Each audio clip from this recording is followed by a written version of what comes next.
আমরা দেখেছি যে ডোনাল্ড ট্রাম্প ক্ষমতায় আসার আগেই 24 ঘন্টার মধ্যে এই যুদ্ধ বন্ধ করতে পারবেন বলে আত্মবিশ্বাস দেখিয়েছিলেন। এটিকে এখন তার নির্বাচনে জয়ী হওয়ার জন্য একটা প্রতিশ্রুতি হিসেবে দেখা হচ্ছে। কিন্তু ডোনাল্ড ট্রাম্প আসলে যুদ্ধটা বন্ধ করতে পারেননি, এমনকি যুদ্ধ বিরতিও তিনি করতে পারেননি। কেন? কারণ হলো যে যুদ্ধ বিরতির জন্য যে প্রস্তাব তিনি দিয়েছেন সেগুলো ইউক্রেন গ্রহণ করেছে, কিন্তু রাশিয়া এগুলো গ্রহণ করার জন্য বেশ কিছু শর্ত জুড়ে দিয়েছে।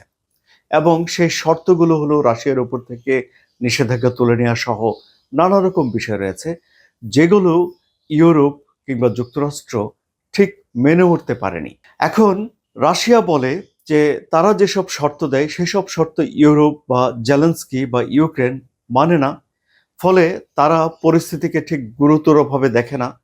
এবং ইউরোপ বলে বা ইউক্রেন বলে যে আসলে মিস্টার ভ্লাদিমির পুতিন এসব শর্তগুলো দিয়ে সময় ক্ষেপণ করতে চান, যেন তিনি আরো বেশি পরিমাণে জায়গা ইউক্রেনের দখল করতে পারেন।